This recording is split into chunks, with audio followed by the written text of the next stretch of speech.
රාජ්‍ය සුරකින්න ලියපු නීති ඒ රාත්‍රියේ ලේවලින් මැකුණා.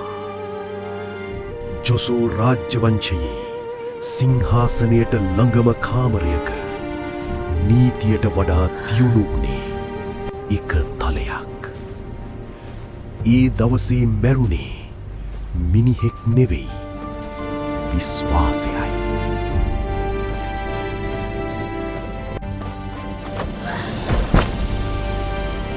කිසිේ තක් පපුවක් නැති මිනිහෙක්.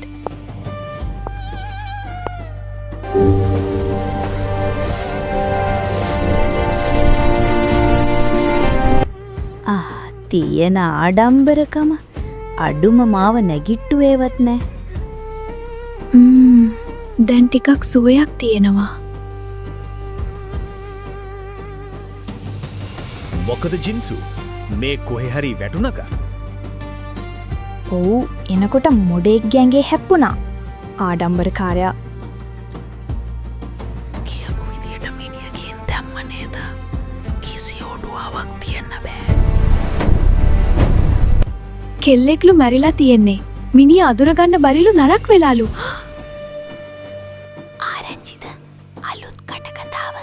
ගෑනු කෙනෙක් දී කිලිලා මැරිලාලු. එහෙමද? කුමක් හරි සිදුවීමක් වෙලා තියෙනවා.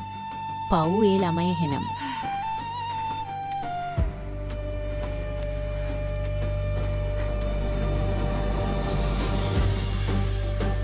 ගොඩක් පින් මගේ දරුවෝ. මෑනියන්ගේ තත්ත්වය දැන් කොහොමද? දැන් සුව අතට හැරමින් එනවාලු කුමරුනි. වෙදදුරුතුමා පැවසුවා.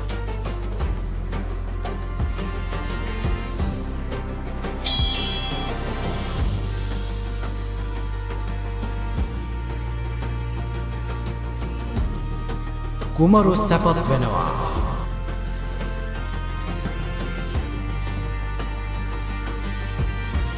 සියලු සේවකයින් පිටතට යන්න. මෑණියනි, ඔබට කෙසේද දැන් අඩුවක් සනීපයක් තිබෙනවාද? මගේ දරුවෝ මාව බලන්න ආවද? මට දැන් ඉස්සර වගේ බෑ දරුවෝ.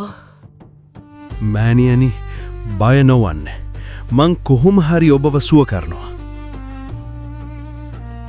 නෑ දරුවෝ. මේ මගේ අන්තිම කාලේ. ඔබ දුක් වෙන්න එපා.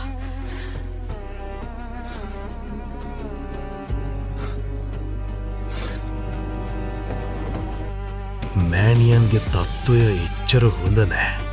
බයෙන් ඉන්නේ. මේ තත්ත්වය එක්ක මට මෑණියන් සේවකයන් එක තියන්න බෑ. මට එක්මනට හොඳ හෙදියක් ඕනි කරනවා. ඔයා මේ පණිවිඩ එක්මනට වෙදදුරුතුමට දෙන්න. එතුමන්ටත් නැවත මෑණියන් පරීක්ෂා කරන්න කියන්න. එහෙමයි කුමරුනි. මං ඉක්මනට පණිවිඩය දෙන්නම්.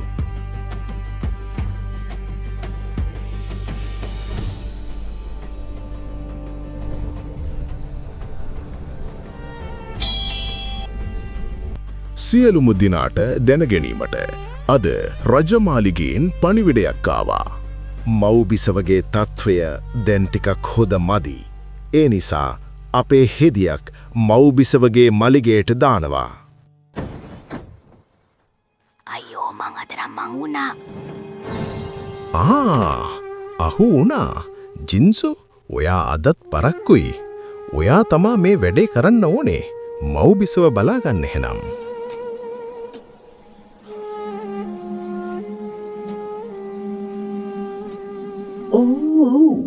ඔහොම්ම උඩ බලාගෙන හිටියොත් අපිට ඔහොම්ම තමා ඉන්න වෙන්නේ.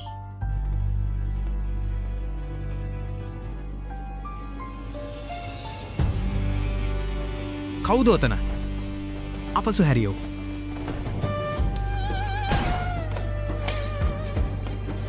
ලං වෙන්න එපා.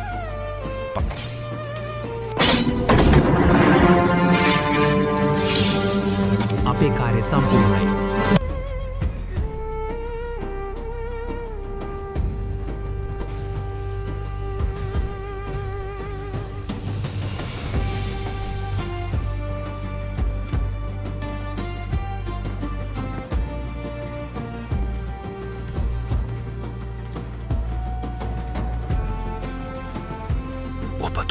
කිව්ව හරි මේ මිනිමැරුමට මාලිකාවේ ඇතුළේ කෙනෙක්ගේ උදව්වක් හම්බේලා තියෙනවා. දිගටම තොරතුරු හොයන්න.